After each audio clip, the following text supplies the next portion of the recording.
Welcome back. All right, so another news of the day video for all you fine people for your Tuesday. 9 games getting set up here. Five will be starting in about 20 minutes time. So, coming out of the GM meetings, apparently GM's not all that interested in closing the LTIR loophole. So, the GM that apparently tabled this, according to the insiders on TSN, was Ken Holland of the Edmonton Oilers. And so they're willing to talk about it later. Gary Bettman made it very clear that the Vegas Golden Knights have been transparent the whole way through with what injuries people have and any information that the league required in order to put somebody in LTIR.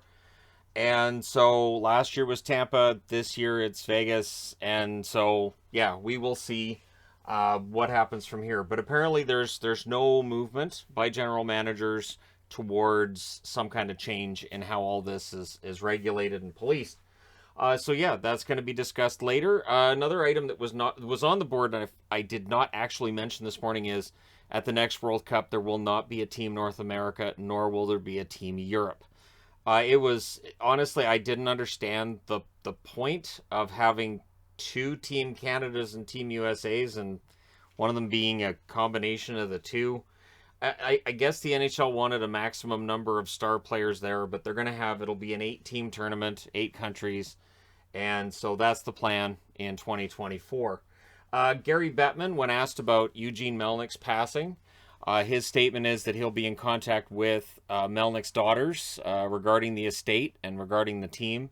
Right now, it would appear that it should be business as usual for Ottawa. That there's a group in place that can run things, and so any concern that people might have that maybe this could mean that the market's not as stable as it was under Melnick, and maybe there could be a move. It doesn't sound like there's much chance of that happening. That they want to keep things as they are in Ottawa. There is, of course, still the discussion of whether or not you need a new building in Ottawa. That I'm sure that discussion will continue until they find a permanent solution. And so yeah, that I think is where that is right now. Nathan MacKinnon. So he gets into a fight the other night with Matthew Dumba. Now, for years, the argument has been whether or not star players should drop the gloves. I remember in Vancouver, there was a lot of discussion about how the Sedins never dropped the gloves, and oh well, why don't they? They should just fight if they're upset with being, pushed around out there. They should drop the gloves and fight. MacKinnon is out injured for tonight's game against Calgary, and Jared Bednar saying it's likely that he was injured in the fight with Matt Dumba, and that they're concerned about the severity of the injury. So he's out for tonight. We don't know the extent of the injury, but that is kind of the reason why I don't like to see star players fight. I understand, like, okay, so you got to drop the gloves and you got to go out there and stand up for yourself. But then if you miss the next, say, 10 games, it does not help. So hopefully MacKinnon's not out that long. Already this year, the Colorado Avalanche have had to deal with a lot of injuries, and over the last few seasons, really, it's nothing new for Colorado, but it doesn't mean it's something that they want to see happen. So this is one of those things where other coaches might be pulling star players aside and saying, see, this is why you don't fight. So we'll see if that is in fact the case, or if they say whether or not that's the case. Just saying it I mean, it looks like that's what it is, but it's injuries in the NHL. They don't always tell us the 100% truth. I know that'll be a shocker. I should have said you might want to sit down before I say this. So yeah, we'll see how long he's out. General manager of the Montreal Canadiens saying he is totally in favor of Marty St. Louis sticking around, dropping the interim tag for him as the head coach. Montreal has definitely been better with St. Louis behind the bench, and it sounds like it's going to be up to him. So it sounds like it'll be up to Marty St. Louis as to whether or not he wants to stay as the coach. For some people, it's great, and for some, it's not really for them. So we'll see. Since this is his first coaching job, I think he's done well. I think he's energized the team.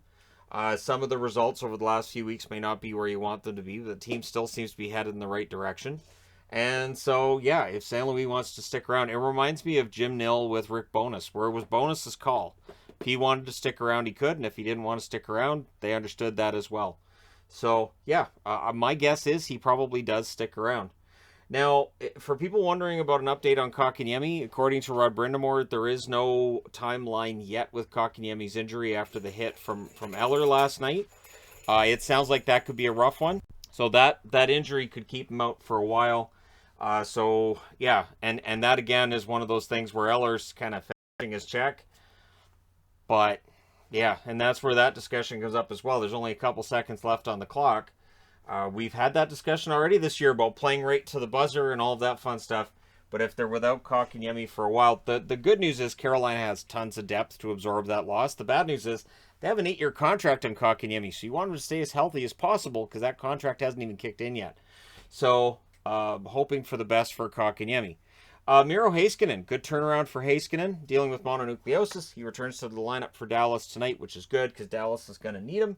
Of course, they're in Anaheim, and so he returns for that game, and hopefully he can get their offense going. They get an early goal. There you go. But they have definitely missed Heiskanen on the back end. Vegas news, Nick Hague is week to week with a lower body injury because everybody gets hurt now right now for Vegas. And Robin Lehner may have had a setback at practice, so that's not good news either. Now, Logan Thompson's been good. Not going to lie, Logan Thompson's been good, which is great because they need a goaltender that can step up right now. But ideally, once you get into the playoffs, Vegas ends up finishing above the playoff line, you would want it to be Robin Lehner. This is the guy they've invested the money and the time in. So Lehner's the guy that they envision as being their guy at playoff time. So they're going to have to absorb the loss of Hague for a little while here, and then with Lehner, we'll see how long he's out. But it definitely sounds like it is something that's been going on for a while, and this really could be one of those things that we look back on and say, you know, where they missed the playoffs was all them injuries. Interesting news with Calgary today. Sean Monahan will be back in the lineup. He's been a healthy scratch for the last 2 games. He said in an interview he feels he can do a lot for this team, and he's really looking forward to helping out, which is what any player would say getting back into the lineup. But I do think Monahan can absolutely help. It's been remarkable seeing the drop-off in his play from where he was, say, 3 years ago and where he is now.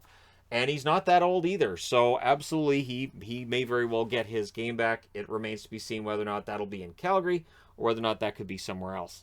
So there you go. Your news of the day, part 2. Let me know your thoughts regarding any of these items on the board. As always, don't forget to hit like and subscribe. If you're browsing your way through, you just happened upon this video.